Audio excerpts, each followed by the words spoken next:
প্রতিটা ম্যাচ, প্রতিটা মুহূর্ত জয়ের উল্লাস আর হারের নীরবতা। মাঠের খেলা, টেবিলের খেলা, আবেগ, অ্যাকশন আর বিশ্লেষণ। খেলা যেমন, খবর তেমন গরমাগরম। ওয়েলকাম টু স্টার প্লে, সাথে আছি আমি সারা মাহবুব। শুরুতেই শিরোনাম। বাংলাদেশের সাথে খেলতে চায় ব্রাজিল, কিন্তু ফিফার নিয়ম হতে পারে বাধা। আছে ওয়ার্কলোড ম্যানেজমেন্ট নিয়েও প্রশ্ন। এশিয়ার শক্তিশালী দলগুলোর মুখোমুখি হবেন হামজা জামালরা। ফিফা আসিয়ান কাপে অভিজ্ঞতার ঝুলি ভরবে বাংলাদেশ।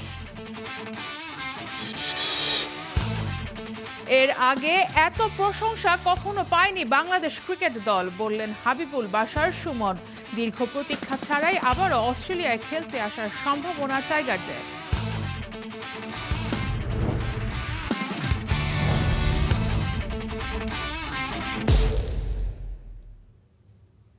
শুরুতেই ফুটবলের খবর।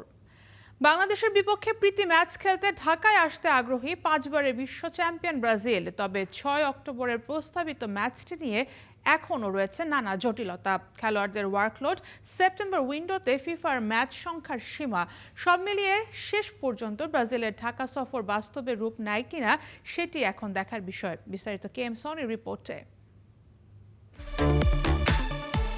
বাংলাদেশের বিপক্ষে ম্যাচ খেলতে চায় ব্রাজিল 6 অক্টোবর, অর্থাৎ ফিফা উইন্ডোর শেষ দিন। এই ম্যাচটি আয়োজনের প্রস্তাব রেখেছে 5বারের বিশ্ব চ্যাম্পিয়নরা। কিন্তু বাফুফে ভাবছে প্লেয়ারদের ওয়ার্কলোড ম্যানেজমেন্ট নিয়ে। ফিফা থেকেও আসতে পারে বাধা, এমনই সব খবরে ছেয়ে গেছে দেশের ক্রীড়াঙ্গন।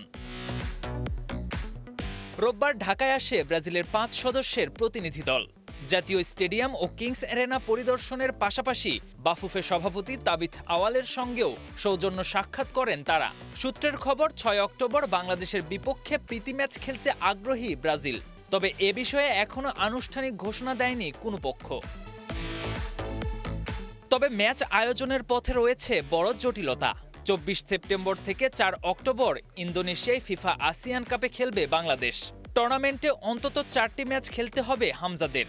ফলে 4 অক্টোবর দেশে ফিরে মাত্র 2 দিনের ব্যবধানে ব্রাজিলের বিপক্ষে মাঠে নামা কঠিন হবে প্লেয়ারদের জন্য। বাধা হতে পারে আরও একটি বিষয়। সেপ্টেম্বর অক্টোবর ফিফা উইন্ডোতে একটি দল সর্বোচ্চ 4টি ম্যাচ খেলতে পারে। তাই 6 অক্টোবরের ম্যাচটি ফিফা স্বীকৃতি পাবে কিনা তা নিয়েও আছে প্রশ্ন। সব মিলিয়ে ব্রাজিলের ঢাকা সফর এখনো নিশ্চিত না হলেও তাদের প্রতিনিধি দলের আকস্মিক আগমন সম্ভাবনার দরজা খুলে দিয়েছে। KM Sony, star play. Pakistan ছাড়া ফিফা আসিয়ান কাপে অংশগ্রহণ করতে যাওয়া সবকটা দলের ফিফা র্যাঙ্কিং বাংলাদেশের উপরে। নিশ্চিতভাবেই এই টুর্নামেন্টে খেলা জামাল হামজাদের জন্য দারুণ একটা অভিজ্ঞতা হতে যাচ্ছে, যেখানে সাউথ এশিয়ার দল ছাড়া ফিফা উইন্ডোতে ভালো প্রতিপক্ষ খুঁজতে কষ্ট করতে হতো বাফুফেকে। সেখানে এক টুর্নামেন্টেই 4 ম্যাচ খেলতে যাচ্ছে লাল সবুজরা। প্রথমবারের মতো ফিফার টুর্নামেন্টে বাংলাদেশ সাফের জন্য প্রস্তুতি তো বটেই, নিজেদের র্যাঙ্কিংয়ের চেয়ে উপরে থাকা দলগুলোর সাথে খেলার দুর্দান্ত সব অভিজ্ঞতা অপেক্ষা করছে হামজা সমিতদের জন্য। ইন্দোনেশিয়া, মালয়েশিয়া, সিঙ্গাপুরের সাথে গ্রুপ এতে খেলবে বাংলাদেশ। ফিফা আসিয়ান কাপের আর্টিকেল 11 অনুযায়ী গ্রুপ পর্বের 3 ম্যাচের পরও বাংলাদেশের সামনে আরও একটি ম্যাচ খেলার সুযোগ থাকছে। এরপর কার সাথে খেলা পড়বে সেটা গ্রুপ এতে বাংলাদেশের অবস্থানের উপর নির্ভর করবে। বাংলাদেশ যদি গ্রুপ চ্যাম্পিয়ন হয় তবে তারা সরাসরি ফাইনাল খেলবে। দ্বিতীয় হলে তৃতীয় স্থান নির্ধারণী ম্যাচ খেলবে। গ্রুপে তৃতীয় হলে তারা খেলবে পঞ্চম স্থান নির্ধারণী ম্যাচ, আর চতুর্থ হলে খেলবে সপ্তম স্থান নির্ধারণী ম্যাচ। অন্যদিকে গ্রুপ বিতে রয়েছে থাইল্যান্ড, ভিয়েতনাম, ফিলিপিন্স, পাকিস্তান। অর্থাৎ ফিফা আসিয়ান কাপে বাংলাদেশের অন্তত 4টি ম্যাচ খেলার সম্ভাবনা রয়েছে। প্রথমবারের মতো আয়োজন হতে যাচ্ছে ফিফা আসিয়ান কাপ 2026। নতুন এই টুর্নামেন্টটি অনুষ্ঠিত হবে 2 বিভাগে ও 2 দেশে। ডিভিশন 1 এর খেলা হবে ইন্দোনেশিয়ায়, আর ডিভিশন 2 এর ম্যাচ হবে হংকংয়ে। উচ্চ র্যাঙ্কিং এর দলগুলো খেলছে ডিভিশন 1-এ আর তুলনামূলকভাবে কম র্যাঙ্কিং এর দলগুলো খেলবে ডিভিশন 2-এ। ডিভিশন 2 এর চ্যাম্পিয়ন দলের জন্য আবার ভবিষ্যতে ডিভিশন 1-এ খেলার সুযোগও থাকবে। গ্রুপ অনুযায়ী বাংলাদেশের খেলা পড়েছে ডিভিশন 1-এ। বাংলাদেশের ডিভিশন 1-এ খেলার কারণটা অবশ্য র্যাঙ্কিং নয়। ভারত টুর্নামেন্ট থেকে নাম প্রত্যাহার করায় তাদের খালি জায়গাটা পূরণ করছে হামজারা। সে কারণেই তুলনামূলকভাবে কঠিন গ্রুপে খেলতে হবে জামালদের। সেই সাথে দারুণ একটা ভেন্যু অভিজ্ঞতাও হতে যাচ্ছে লাল সবুজের। আসিয়ান কাপের খেলা বেশিরভাগই হবে জাকার্তার গেলোরা বং কার্নো স্টেডিয়ামে। প্রায় ৭৭,০০০ দর্শক ধারণ ক্ষমতার এই স্টেডিয়ামটি ইন্দোনেশিয়ার সবচেয়ে বড় ও বিখ্যাত স্টেডিয়ামগুলোর একটি। এখানে নিয়মিত বড় আন্তর্জাতিক ম্যাচও অনুষ্ঠিত হয়। একে তো ফিফা টুর্নামেন্ট, দুয়ে এশিয়ার শক্তিশালী সব প্রতিপক্ষের বিপরীতে খেলা, আর শেষে বিশাল স্টেডিয়ামের বড় ক্রাউডের সামনে খেলা। আসিয়ানের এই টুর্নামেন্টটা নিশ্চিতভাবেই স্মরণীয় হতে যাচ্ছে বাংলাদেশের জন্য। সারা মাহবুব, স্টার প্লে। আসিয়ান কাপে বাংলাদেশের প্রতিপক্ষ 3 দলই শক্তিশালী। র্যাঙ্কিংয়ের বিচারে লাল সবুজদের থেকে অনেকটাই এগিয়ে। এই আসরে বাংলাদেশের স্কোয়াড কেমন হবে, লক্ষ্যই বা কি হবে, বিস্তারিত রহমান পেয়ারের এক্সপ্লেইনারে। 24 সেপ্টেম্বর থেকে 4 অক্টোবর হতে যাচ্ছে ফিফা আসিয়ান কাপ। দক্ষিণ পূর্ব এশিয়ার সবচেয়ে বড় আসরে খেলবে বাংলাদেশ। ফিফা আরব কাপের আদলে ফিফা আসিয়ান কাপ আয়োজনের সিদ্ধান্ত হয় গত বছর।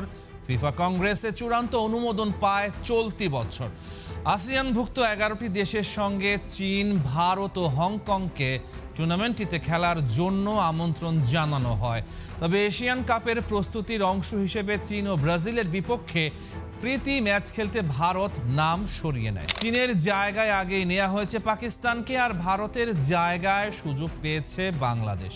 মোট 14টি দেশ নিয়ে হবে আসিয়ান কাপ, 2টি ভাগে, প্রিমিয়ার ডিভিশন আর চ্যালেঞ্জ ডিভিশন। আয়োজক যথাক্রমে ইন্দোনেশিয়া ও হংকং। বাংলাদেশ জায়গা পেয়েছে প্রিমিয়ার ডিভিশনে, যেখানে 8টা দল 2 গ্রুপে ভাগ হয়ে লড়বে।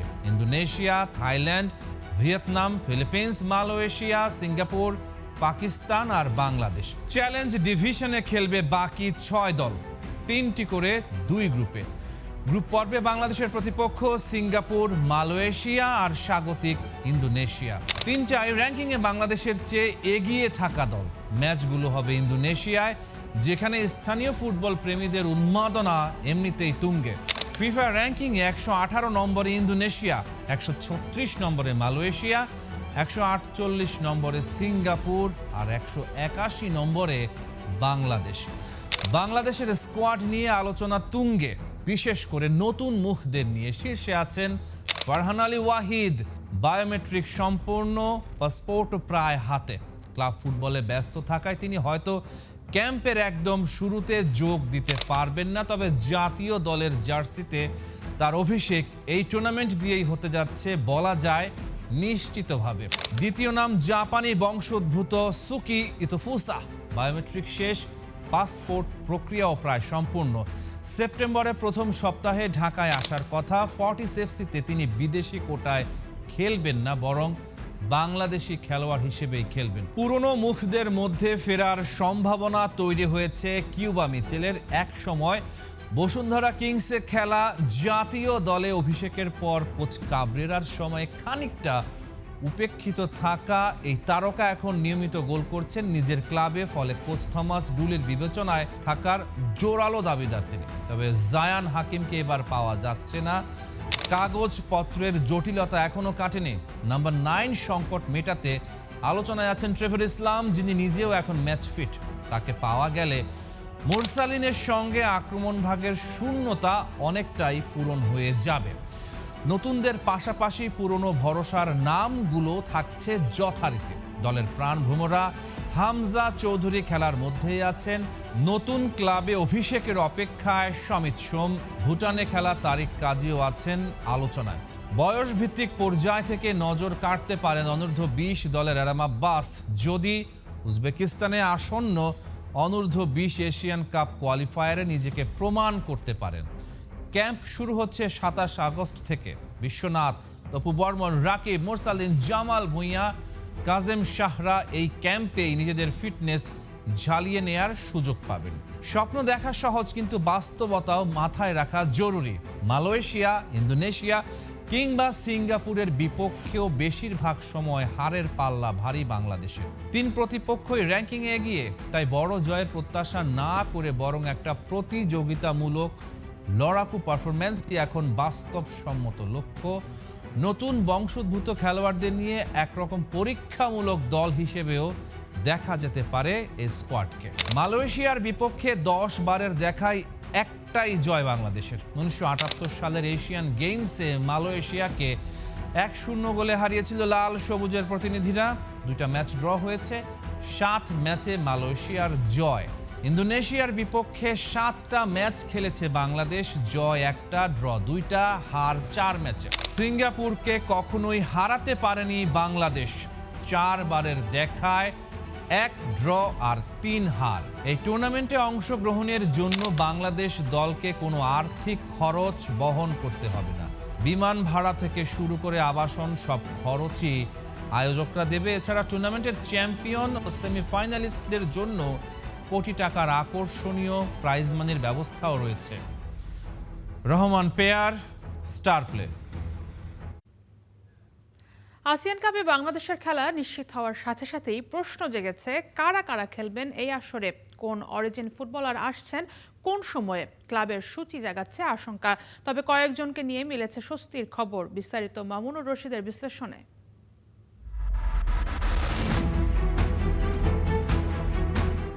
24 সেপ্টেম্বর থেকে 4 অক্টোবর ইন্দোনেশিয়ায় বসতে যাচ্ছে ফিফা আসিয়ান কাপ।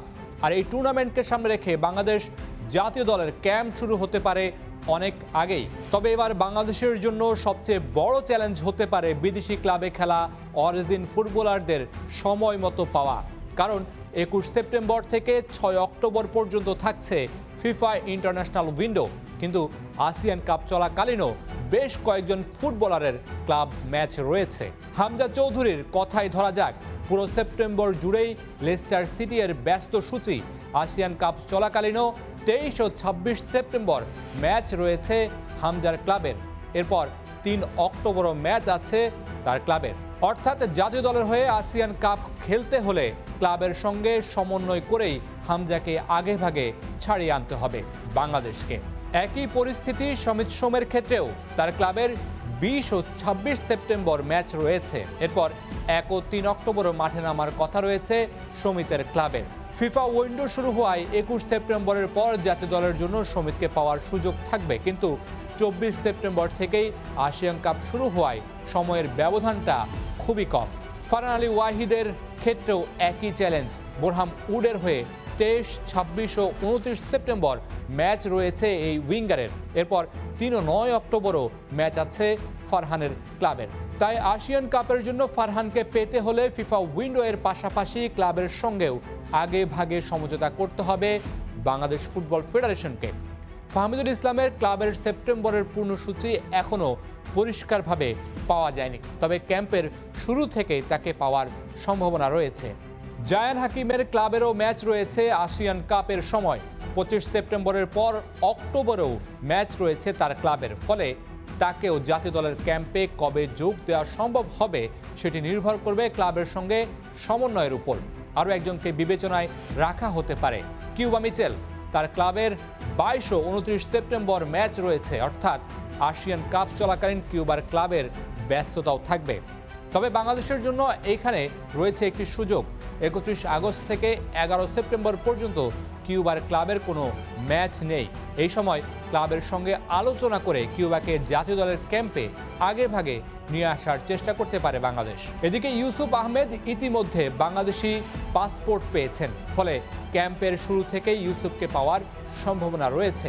পাসপোর্ট হয়ে গেলে গোলরক্ষক সাইফ কেরাওয়ালাকেও ক্যাম্পের শুরুর দিক থেকেই পাওয়ার সম্ভাবনা রয়েছে। অন্যদিকে বাংলাদেশে আগে থেকেই চলে আসতে পারেন সুকি ইতোফুসা। বাংলাদেশের ক্লাব ফর্টিজ এফসিতে যোগ দেওয়া এই জাপানি বংশোদ্ভূত ফুটবলারের বাংলাদেশি পাসপোর্টের প্রক্রিয়া চলমান। পাসপোর্ট হয়ে গেলেই বাংলাদেশে এসে ক্লাবের সঙ্গে যুক্ত হতে পারবেন তিনি। শুধু সিনিয়র দলের সম্ভাব্য নতুন মুখী নয়, অনূর্ধ্ব 20 দল থেকেও দুজনকে বিবেচনায় রাখা হতে পারে আসিয়ান কাপের প্রস্তুতি ক্যাম্পে। ইংল্যান্ড ভিত্তিক অ্যাডাম আব্বাস এবং মাহি খানও থাকতে পারেন আলোচনায়। তবে সবচেয়ে বড় প্রশ্ন, বিদেশি ক্লাবের ব্যস্ত সূচির মধ্যেও হামজা, সমিত, ফারহানদের কতটা আগে ভাগে পাওয়া যাবে। ফিফা উইন্ডো শুরু 21 সেপ্টেম্বর, আর আসিয়ান কাপ শুরু তার মাত্র 3 দিন পর 24 সেপ্টেম্বর। ফিফা উইন্ডোতে জাতীয় দলের খেলা থাকলে ক্লাবগুলো ছাড়তে বাধ্য। সেক্ষেত্রে আসিয়ান কাপে খেলতে অসুবিধা হওয়ার কথা নয় অরিজিন ফুটবলারদের। তবে ক্যাম্পের শুরুর দিক থেকে বেশিরভাগ অরিজিন ফুটবলারকে পাওয়া যাবে না, আর সেই চ্যালেঞ্জ মোকাবেলায় ক্লাবগুলোর সঙ্গে আগে ভাগে সমঝোতাই হতে পারে বাংলাদেশের সবচেয়ে বড় অস্ত্র। 24 সেপ্টেম্বর থেকে 4 অক্টোবর আসিয়ান কাপে বাংলাদেশের মিশন, আর সেই মিশনে অরিজিন ফুটবলারদের উপস্থিতি কতটা শক্তিশালী হবে তার উত্তর মিলবে ক্যাম্প শুরুর পরই। Mamunur Rashid, star play. এবারে ক্রিকেটের খবর। যে কোনো দলকেই তাদের মাটিতে হারাতে সক্ষম বাংলাদেশ, বলছেন প্রধান নির্বাচক হাবিবুল বাশার। অস্ট্রেলিয়ার মাটিতে ঐতিহাসিক জয় বাংলাদেশের সবচেয়ে বড় অর্জন, এত প্রশংসা আগে কখনোই পাননি বলছেন সাবেক এই অধিনায়ক। দীর্ঘ অপেক্ষা ছাড়াই আবারও অস্ট্রেলিয়ায় বাংলাদেশ খেলতে আসবে বিশ্বাস হাবিবুল বাশারের। ম্যাকাই থেকে মাহবুব রিমনের রিপোর্ট। ম্যাকাইয়ের হোটেল ব্রিজেস, যেখানেই তাঁবু গেড়েছে বাংলাদেশ দল। স্কেজুল অনুসারে আজকে হওয়ার কথা ছিল ম্যাকাই টেস্টের 3য় দিন, তবে 1.5 দিনে শেষ ম্যাকাই টেস্ট। তাই তো ক্রিকেটারদের সামনে এখন অখণ্ড অবসর। অখণ্ড অবসর কাজ করবে তার সময় কই। কাগজে কলমে ম্যাকাই টেস্টের 3য় দিন, তবে তাসকিনের গন্তব্য চীনে। হোটেলের লবিতে ফিজিও আর প্রধান নির্বাচকের সঙ্গে স্মিত আলাপ। রেজিসের এই হোটেলে বাধ্যতামূলকভাবে আরো 3টা দিন থাকতে হবে টাইগারদের। অনেকেই চেষ্টা করেছেন টিকিট এগিয়ে আনার, সেটা সম্ভব হয়নি। বাধ্য হয়ে তাই নিজ খরচে কেউ কেউ ধরছেন দেশের বিমান। ম্যাকাই ব্যর্থতা নিয়ে আলোচনা হচ্ছে চারিপাশে, তবুও শিরদাঁড়া উঁচু করেই রাখছেন প্রধান নির্বাচক। জানালেন এই সফর কেন তার কাছে বিশেষ। আমি 2000 সাল থেকে রেগুলার ক্রিকেট খেলছি ইন্টারন্যাশনাল ক্রিকেটে, তারপরে অফিসিয়াল হিসেবে অনেক দেশে গিয়েছি, অনেক সফর করেছি। বাট আমি এবার যতখানি রেসপেক্ট পেয়েছি বিদেশে খেলতে, সেটা আসলে আমি কখনো পাইনি, এটা আমি বলতে পারি। যেভাবে যেখানে গিয়েছি, যেভাবে সাধারণ অস্ট্রেলিয়ানরা যেভাবে আমাদের অভিনন্দন জানিয়েছে, অ্যাপ্রিসিয়েট করেছে, এটা আসলে আমি খুব বেশি পাইনি। এই টেস্ট ম্যাচের পরে কেউ কিন্তু বলে নাই যে তোমরা আসলে এমনি জিতে গিয়েছো, এটাই তোমাদের শক্তি। এটা আসলে সাধারণ দর্শকদের কারো মুখে আমরা শুনিনি। So it's achievement. তবে তারপরও প্রশ্ন, 100-র নিচে 2 বার অল আউট, বোথ ইনিংসে এমন ব্যর্থতার কারণ কি? সেকেন্ড টেস্ট ম্যাচের লেসন যদি বলেন, অবভিয়াসলি যে কোনো টেস্ট ম্যাচের ফার্স্ট ইনিংসটা খুব ইম্পর্টেন্ট হয়। ফার্স্ট ইনিংসে পিছিয়ে গেলে আসলে টেস্ট ম্যাচটাতে যতই ভালো করুন টিকে থাকাটা খুব মুশকিল হয়। It is a listen. আর যেটা হয় যে টেস্ট ম্যাচে নতুন বলটা খুব ইম্পর্টেন্ট। নতুন বলে উইকেট হারালে আসলে কাজটা অনেক কঠিন হয়ে যায়। 23 বছর পর অস্ট্রেলিয়ায় খেলতে এসে ট্রফি শেয়ার, পরবর্তীতে আবার কবে টাইগাররা সুযোগ পাবে এমন কন্ডিশনে খেলার? 23 বছর আগে প্লেয়ার হিসেবে এসেছিলাম, এবার অফিসিয়াল হিসেবে আসছি। আমি জানি না উপর আল্লাহ আমাকে কি রেখেছে পরবর্তী, বাট আমার মনে হয় না বাংলাদেশ আর 23 বছর অপেক্ষা করতে হবে। তো বাংলাদেশ অস্ট্রেলিয়া সফর করলে অস্ট্রেলিয়া লস হবে না। এবং আমার মনে হয় যদি আমরা সিডনি কিংবা বড় শহরগুলোতে খেলি, যেখানে বাঙালি কমিটি আরও বড়, আই থিঙ্ক গ্যালারি কখনো মানে এমটি থাকবে না। চলতি বছর আরো 5টা টেস্ট আছে টাইগারদের, যার 4টাই আবার টেস্ট সাইকেলেরই অংশ। সুমন বলছেন সাফল্যের গ্রাফ আরো স্পষ্ট হবে সেখানেই। Mahbub Rimon, star play, Mackay, Queensland, Australia. এবারে ইউরোপিয়ান ফুটবলের খবর। রাফিনিয়া লোপেজের জোড়া গোলে এলচেকে তাদের মাঠে 5-0 গোলে হারিয়ে লা লিগায় শিরোপা ধরে রাখার মিশন শুরু করেছে বার্সেলোনা। ম্যাচ শুরুর আগে বিশ্বকাপ জয়ী স্পেন তারকাদের উষ্ণ অভ্যর্থনা এবং একটি স্মারক উপহার দেন এলচের প্লেয়াররা। এই ম্যাচে গোল পেয়েছে নতুন সাইনিং করিম আদেইয়েমি। বদলি হিসেবে নেমে জোড়া অ্যাসিস্টে দারুণ অবদান রাখেন অ্যান্থনি গর্ডন। ম্যাচে রাফিনিয়ার পেনাল্টি ও আদেইয়েমির গোলে প্রথমার্ধে 2-0 গোলে এগিয়ে যায় বার্সা। দ্বিতীয়ার্ধে রাফিনিয়া ও ফেরমিনের গোলে ব্যবধান বাড়ে। শেষ দিকে ফেরমিনের দ্বিতীয় গোলে 5-0 জয় নিশ্চিত করে বার্সেলোনা। অন্যদিকে ইংলিশ প্রিমিয়ার লিগে বোর্নমাউথের বিপক্ষে 2-1 গোলের নাটকীয় জয়ে মৌসুম শুরু করেছে ম্যানচেস্টার সিটি। ইতিহাদে ম্যাচের 26তম মিনিটে মার্কাসের গোলে এগিয়ে যায় বোর্নমাউথ। 83 মিনিট পর্যন্ত লিড ধরে রাখে তারা। এরপর মাত্র 8 মিনিটের ব্যবধানে 2 গোল করে দুর্দান্ত প্রত্যাবর্তনের জয় তুলে নেয় এনজো মারেস্কার শিষ্যরা। জয় দিয়ে লিগ মৌসুম শুরু করেছে দলটি।